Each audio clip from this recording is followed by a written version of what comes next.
अऊज़ु बिल्लाहि मिनश्शैतानिर्रजीम बिस्मिल्लाहिर्रहमानिर्रहीम रब्बि इश्रह ली सदरी व यस्सिर ली अमरी वहलुल उक़दतम मिन लिसानी यफ़क़हू क़ौली रब्बी ज़िदनी इल्मा रब्बी ज़िदनी इल्मा रब्बी ज़िदनी इल्मा।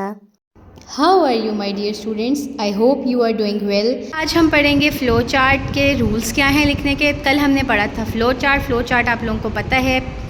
जैसे हम एल्गोरिथम लिखते थे एक प्रॉब्लम के सलूशन के लिए, इसी तरह फ़्लो चार्ट भी प्रॉब्लम का सलूशन को शो करने के लिए होता है, लेकिन पिक्टोरियल फॉर्म में होता है। ठीक है, तो हम पहले एल्गोरिथम बनाते हैं किसी प्रॉब्लम को सॉल्व करने के लिए और फिर उस एल्गोरिथम का फ़्लो चार्ट बनाते हैं। ठीक है, तो जिस तरह एल्गोरिथम को लिखने के कुछ रूल्स थे, इस तरह फ़्लो चार्ट को लिखने के भी कुछ रूल्स हैं। आपको पता है फ़्लो चार्ट बनाने के लिए सिंबल्स यूज़ होते हैं, जो अब तक आप लोगों ने याद कर लिए होंगे। तो हम रिकैप करते हैं कल के लेक्चर को। फ़्लो चार्ट क्या होता है? Pictorial form of a problem solution. ठीक है, और क्या होता है कि उसको बनाने के लिए कुछ सिंबल्स हैं, जैसे कि ओवल स्टार्ट और स्टॉप को शो करने के लिए है। पैरेललोग्राम जो है वो इनपुट आउटपुट बॉक्स है। रेक्टेंगल जो है वो प्रोसेस बॉक्स है। इसमें क्या होती है? प्रोसेसिंग, जो भी हमारा स्टेप प्रोसेसिंग वाला होता है वो हम रेक्टेंगल में लिखते हैं। डायमंड डिसीजन सिंबल है। ठीक है, जो जहाँ पे इफ़ आ जाता है वहाँ पे डायमंड यूज़ हो जाता है। और जो एरोज़ हैं वो फ़्लो लाइंस हैं, कि हमारा जैसे ऊपर से नीचे की तरफ अगर हम ड्रॉ कर रहे हैं तो हमारा सबसे पहले स्टार्ट, फिर एक एरो बनाएंगे हम। ठीक है, और उसके नीचे हम इनपुट वाला सिंबल लेंगे पैरेललोग्राम, और उसके बाद उससे हम एक एरो बनाएंगे जो जा रहा होगा रेक्टेंगल में, जहाँ पे प्रोसेसिंग हो रही होगी। ठीक है, और सर्कल क्या है? ये कनेक्टर है। अगर हमारा एल्गोरिथम बहुत बड़ा है तो उन 2 पेजेस पे आ गया, 4 पेजेस पे आ गया, तो वो कनेक्ट करने के लिए क्या होगा? एक सर्कल बना हुआ होगा। इट मीन्स कि आपका एल्गोरिथम यहाँ पे ख़त्म नहीं, आपका फ़्लो चार्ट यहाँ पे ख़त्म नहीं हो रहा, बल्कि कंटिन्यू है। ठीक है, सर्कल जहाँ पे भी आपको नज़र आएगा एल्गोरिथम फ़्लो चार्ट में, उस वक्त आपको पता चल जाएगा कि यहाँ पे हमारा फ़्लो चार्ट ख़त्म नहीं हो रहा है, कंटिन्यू है। अच्छा जी बेटा जी, आगे देखिए। और आपने मुझे मैसेज में बताना है कि एल्गोरिथम कंटिन्यू है, उसका कैसे पता चलता है। ठीक है, फ़्लो चार्ट के कंटिन्यूस होने को शो करने के लिए हम लोग क्या करते हैं? सर्कल बनाते हैं। ठीक है, अगर फ़्लो चार्ट एक पेज पे हमने फ़्लो चार्ट ड्रॉ किया हुआ है और एंड पे एक सर्कल बना हुआ है, इट मीन्स कि ये कंटिन्यू है नेक्स्ट।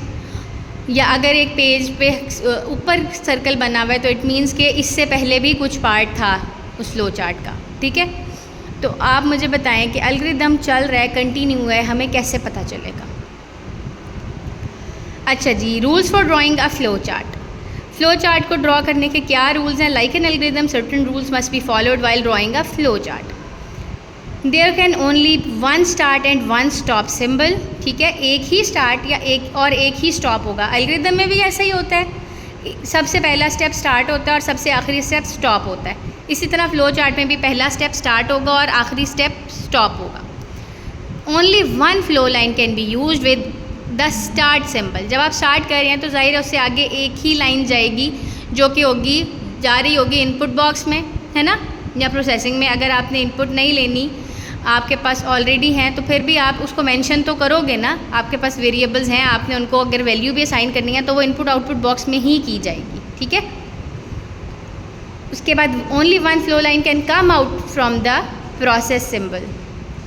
तो प्रोसेस सिंबल से भी एक ही लाइन जो है ना वो बाहर आएगी, जो नेक्स्ट स्टेप की तरफ जा रही होगी। Only one flow line can enter a decision symbol and 2 flow lines can come out from the flow line from the decision symbol. ठीक है बेटे, जब हम डिसीजन सिंबल यूज़ करेंगे ना, जब हम उसकी फ़्लो चार्ट की एग्जांपल्स देखेंगे तो फिर क्या होगा? एक लाइन उसमें एंटर हो रही होगी, मैं आपको बताती हूँ।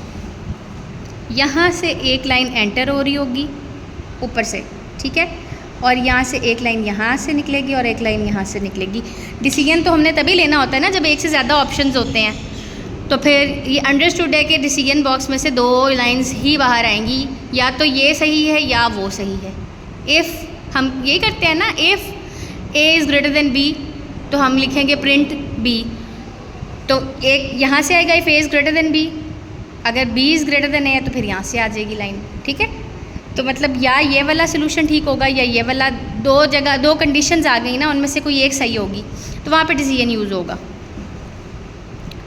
आगे देखिए बेटा, the flow lines should not cross each other. Flow lines जो है ना वो आपस में टच नहीं होनी चाहिए। ठीक है। The direction of the flow of information in a flow chart is either from top to bottom और फ्रॉम लेफ्ट टू राइट। और डायरेक्शन क्या होती है फ्लो ऑफ इंफॉर्मेशन के, या तो वो टॉप टू बॉटम आ रहा होगा या लेफ़्ट टू राइट जा रहा होगा। हम एल्गोरिदम जो है वो जैसे ये बना हुआ है टॉप टू बॉटम है, ठीक है, और यहाँ से भी बन सकता है। आप स्टार्ट यहाँ लिख देते और स्टॉप यहाँ लिख देते तो भी ये एल्गोरिदम फ्लो चार्ट ठीक था, ठीक है। तो फ्लो चार्ट का फ्लो किस तरह होता है, या टॉप टू बॉटम होता है या फिर लेफ़्ट टू राइट। बेटा एग्जाम्पल देखते हैं। Draw a flow chart for printing hello world once, ठीक है। आपने एक मरतबा हेलो वर्ड प्रिंट करना है, तो ये तो बहुत सिंपल सा वो है ना, इसमें सिर्फ एक आउटपुट करनी है हमने और कुछ नहीं है इसमें, ना हमने इनपुट लेनी है ना हमने प्रोसेस करना है कुछ भी। तो इनपुट आउटपुट के लिए पैरेललोग्राम यूज़ होता है, तो वो यहाँ पे यूज़ हुआ है। और आपको एक बात पता है कि हमेशा स्टार्ट और स्टॉप हमने ऐड करना है। तो पहला स्टेप है स्टार्ट, उसके बाद एक फ़्लो लाइन बनी हुई है जो जा रही है पैरेललोग्राम की तरफ, और उसमें क्या हमने करना है, आउटपुट करना है। तो फिर लिखा होगा प्रिंट हेलो वर्ड, ठीक है। और फिर नीचे क्या है, स्टॉप, फ्लो लाइन जा रही है स्टॉप की तरफ। बस इतना सा हमारा ये फ्लो चार्ट था। और एल्गोरिदम भी हमारा छोटा सा ही था, 3 स्टेप का, स्टार्ट, प्रिंट हेलो वर्ड और स्टॉप। उसके अकॉर्डिंग हमने ये फ्लो चार्ट भी बना लिया, ठीक है। और बेटा हमने एल्गोरिदम की बहुत सारी एग्जांपल्स की हुई हैं, की है ना, हमने बहुत सारी प्रैक्टिस की थी एल्गोरिदम की। तो आज आपने मुझे, मैं आप लोगों को असाइनमेंट भेजूँगी, आपने मुझे उसके फ्लो चार्ट्स बना के सेंड करने हैं, ठीक है। Things to know in algorithms and flow charts, some terms are used which are briefly defined here. ये कुछ टर्म्स हैं जो बेटा एल्गोरिदम में भी यूज़ हो रही हैं और फ्लो चार्ट में भी। एक डिक्लेयर, वेरिएबल, रीड और परसेंटेज सिंबल। बेटे डिक्लेयर का आपको आइडिया है कि डिक्लेयर क्या होता है। डिक्लेयर का मतलब होता है कि हमने एक वेरिएबल को जब डिक्लेयर किया तो उसने क्या किया, उसने एक मेमोरी रिजर्व कर ली, ठीक है। और वेरिएबल क्या होता है, कोई भी एक जो है ना अल्फ़ाबेट होता है और उसमें आप क्या करते हो, थोड़ी देर के लिए एक वैल्यू को स्टोर कर देते हो जो हमें प्रोग्राम में रिक्वायर होती है, और वो वैल्यू उस वक्त तक उसमें स्टोर रहती है जब तक हम वो प्रोग्राम एग्जीक्यूट कर रहे होते हैं, ठीक है। और रीड क्या होता है बेटा, रीड जो है ना वो होता है वैल्यूज़ को स्टोर करने के लिए वेरिएबल्स में, ठीक है। ए बी सी क्या था, वो वेरिएबल्स थे, ठीक है। जब हम उसमें एक वैल्यू पुट कर रहे होते हैं तो वो क्या हो रहा होता है, रीड हो रहा होता है, वो वैल्यू उसके अंदर स्टोर हो रही होती है, ठीक है। उसके लिए हम रीड यूज़ करते हैं। आगे है percentage symbol. It is use to show the reminder in a division process. बेटे जहाँ पे हम परसेंटेज यूज़ करते हैं ना, वहाँ पे क्या है, डिवीजन हो रही है, लेकिन हम लोगों को पास रिज़ल्ट क्या आएगा, डिवीजन का क्वोशंट हमारे पास रिज़ल्ट नहीं होगा, हमारे पास उसका रिमाइंडर रिज़ल्ट होगा। जैसे यहाँ पे एक एग्जांपल दी हुई है 5%, 5 मॉड, इसको हम मॉड पढ़ते हैं, ये लिखा हुआ है मॉड ऑपरेटर, ठीक है। तो जब हम 5 मॉड 2 करेंगे ना, तो ये देखिए यही डिफरेंस है 5 डिवाइडेड बाई 2 और 5 मॉड 2 में के 2 को 5 को 2 से जब डिवाइड करेंगे तो हमारे पास ये हमारे पास क्वोशंट है और ये हमारे पास रिमाइंडर है। तो 5 डिवाइडेड बाई 2 में हमारे पास क्या आता है, क्वोशंट होता है रिज़ल्ट में, ठीक है। लेकिन 5 मॉड 2 में क्या होता है, रिमाइंडर होता है रिज़ल्ट में, ठीक है। 5 मॉड 2 का रिज़ल्ट क्या है, 1। अगर 5 डिवाइडेड बाई 2 होता तो उसका रिज़ल्ट 2 होता, लेकिन 5 मॉड 2 है तो उसका रिज़ल्ट 1 आएगा हमारे पास, ठीक है बेटा। परसेंटेज सिंबल को मॉड बोलते हैं प्रोग्रामिंग की लैंग्वेज में, और उसमें हमारे पास रिज़ल्ट रिमाइंडर होता है, क्वोशंट नहीं होता।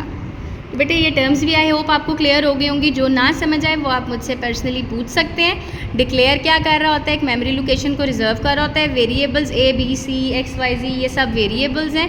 ये किस लिए यूज़ होते हैं, एक मेमोरी लोकेशन होती है, ठीक है, उसमें वैल्यू को टेम्परेरीली स्टोर करते हैं, ठीक हो गया। रीड क्या होता है, वो एक कमांड है जो वैल्यू को स्टोर करने के लिए हम लिख रहे होते हैं, ठीक है। रीड एक कमांड है जो वेरिएबल में वैल्यू को स्टोर करवाने के लिए यूज़ करते हैं। वेरिएबल क्या है, एक नेम्ड मेमोरी लोकेशन है जिसके अंदर हम वैल्यू को स्टोर कर रहे होते हैं, ठीक हो गया। तो इन दोनों को मिक्स मत कीजिएगा।